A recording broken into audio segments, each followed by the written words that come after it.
Delhi police की crime branch ने केंद्रीय मंत्री गजेंद्र सिंह शेखावत की फोन टैपिंग को लेकर की गई शिकायत पर राजस्थान के पूर्व मुख्यमंत्री अशोक गहलोत के पूर्व ओएसडी लोकेश शर्मा को पूछताछ के लिए फिर से तलब किया है।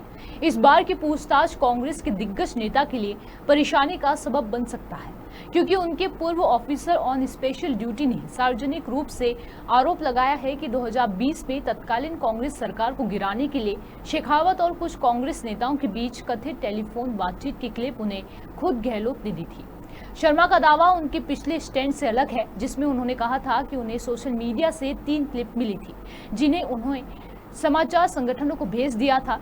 इस सार्वजनिक खुलासे के बाद पहली बार दिल्ली पुलिस ने उन्हें तलब किया है। उन्हें पहली बार पिछले साल अक्टूबर में तलब किया गया था, तब राज्य में कांग्रेस सरकार सत्ता में थी। क्राइम ब्रांच की एक टीम जयपुर पहुंची और रविवार को शर्मा को नोटिस थमाते हुए उन्हें 25 सितंबर को सुबह 11 बजे पेश होने का निर्देश दिया। इससे पहले क्राइम ब्रांच उन्हें ईमेल के जरिए नोटिस भेजती थी। शर्मा ने इस बात को कंफर्म किया कि उन्हें नोटिस मिला है और वे उसमें लिखी तारीख और समय पर जांच में शामिल होने के लिए उपस्थित होंगे। गहलोत के ओएसडी ने कहा कि मैं नोटिस में दिए गए निर्देश के अनुसार क्राइम ब्रांच के सामने पेश होऊंगा। इस साल अप्रैल में राजस्थान में 2 चरणों में हुए लोकसभा चुनाव के लिए मतदान खत्म होने के बाद शर्मा ने गहलोत पर अपने तत्कालीन डिप्टी सीएम सचिन पायलट और गजेंद्र सिंह शेखावत की छवि खराब करने की साजिश रचने, पायलट और अन्य कांग्रेस नेताओं के फोन सर्विलांस पर रखने, RETT पेपर लीक शामिल होने और पार्टी आलाकमान को अंधेरे में रखने का आरोप लगाया था।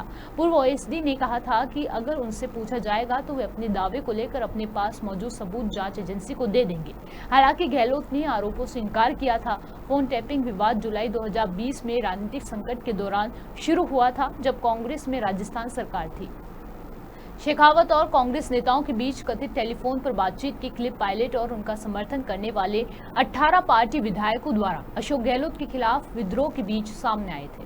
मुख्यमंत्री अशोक गहलोत जी होटल फेयरमाउंट आए थे, क्योंकि उस क्राइसिस के दौरान जो विधायक इस तरफ थे उन सभी को बाड़ेबंदी के रूप में होटल फेयरमाउंट में रखा हुआ था और लगभग दोनों समय सुबह और शाम मुख्यमंत्री अशोक गहलोत वहां आते थे, बातचीत करते थे और ये उनका रूटीन था। 16 जुलाई 2020 को लगभग 3:30-4 बजे के आसपास वो होटल फेयरमाउंट से निकल गए। उनके जाने के 1 घंटे बाद उनके PSO रामनिवास का मेरे पास कॉल आया कि आप तुरंत आइए मुख्यमंत्री निवास, मुख्यमंत्री जी आपको बुला रहे हैं। मैं वहां से 10 मिनट बाद निकला और सीधा मुख्यमंत्री आवास पहुंचा। चूंकि कूकस बड़ी दूरी पे स्थित है, आने में लगभग 1 से 1.5 घंटा लगता है। उस दौरान भी मेरे पास 3 से 4 बार रामनिवास के फोन आए कि आप अभी तक पहुंचे नहीं। मैं तुरंत जब वहां पहुंचा तो मैंने देखा कि पिंक हाउस के चैम्बर में मुख्यमंत्री अशोक गहलोत मेरा इंतजार कर रहे हैं। जैसे ही मैं वहां पहुंचा, इस वाक्य को नोट कीजिएगा सभी, जैसे ही मैं वहां पहुंचा मुख्यमंत्री अशोक गहलोत ने मुझे ये पेन ड्राइव और एक ये टाइप पेपर दिया। इस पेन ड्राइव में वो तीनों ऑडियो क्लिप्स थी जिसको मैंने आप सभी के माध्यम से जनता तक पहुंचाया। ये वो पेन ड्राइव है और ये वो एक स्क्रिप्टेड टाइप्ड पेपर है। आप सभी को याद होगा कि उस दिन मैंने ऑडियो क्लिप्स के साथ एक ये पेपर भी भेजा था।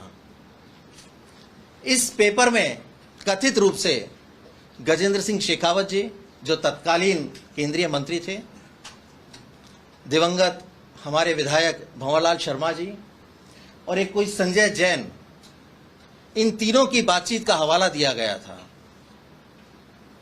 और इस पेन ड्राइव में ये सारी चीजें थी।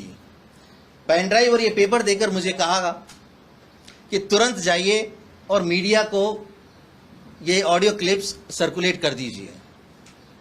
अब चूंकि पेन ड्राइव से तो सीधे सर्कुलेट नहीं किया जा सकता, मैं इस पेन ड्राइव को लेके तुरंत घर आया।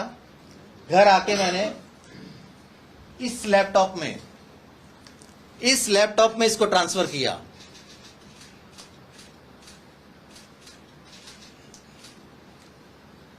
और लैपटॉप से मैंने ऑडियो क्लिप्स को अपने फोन में लिया और उस फोन के द्वारा आप सभी को, जो हमारे मीडिया के साथी हैं, उनको मैंने वो ऑडियो क्लिप्स सर्कुलेट की। तो ये ऑडियो क्लिप्स मुझे सोशल मीडिया के माध्यम से नहीं मिली। मुख्यमंत्री अशोक गहलोत ने इस पेन ड्राइव के जरिए मुझे ये सारी ऑडियो क्लिप्स दी और ये कहा कि मीडिया को आप सर्कुलेट कर दीजिए, और मैंने वो काम किया। अगले दिन अखबारों में जिस तरह से खबरें छपी और सभी को ये घटनाक्रम पता है कि जैसे ही ये ऑडियो क्लिप्स रिलीज हुई उसके बाद मुकदमे दायर हुए और जो सारा घटनाक्रम था कि किस तरह से खरीद फरोख्त की बात की जा रही है, कौन लोग हैं जो सरकार गिराना चाहते हैं, क्योंकि सीधे तौर पर केंद्रीय मंत्री गजेंद्र सिंह जी को इसमें इन्वॉल्व किया गया और ये आरोप लगाया गया कि बीजेपी के लोग सचिन पायलट के साथ मिलकर या बाकी के और जो विधायक हैं उनके साथ मिलकर सरकार को गिराना चाहते हैं। ऐसी मंशा थी ये साबित करने की कि इस पूरे खेल के पीछे भारतीय जनता पार्टी है, जबकि वास्तविकता ये नहीं थी। हम सभी ने सुना कि हमारे नौजवान नेता तत्कालीन उप मुख्यमंत्री सचिन पायलट जी ने ये कहा कि हम लोगों की सुनवाई नहीं हो रही थी, हम लोग अपनी बात कहना चाहते थे, इसलिए हम सब लोग एकत्रित होकर अपनी बात को कहने के लिए वही तरीका हमें मुफीद लगा, हम लोग इकट्ठे हुए और आला कमान तक अपनी बात पहुंचाना चाहते थे। लेकिन जैसे ही मुख्यमंत्री अशोक गहलोत को पता लगा तो ये सारा का सारा षड्यंत्र रचा गया। जो लोग उनके साथ गए थे उन सभी के फोन्स सर्विलांस पे थे, सभी को ट्रैक किया जा रहा था, इंक्लूडिंग सचिन पायलट।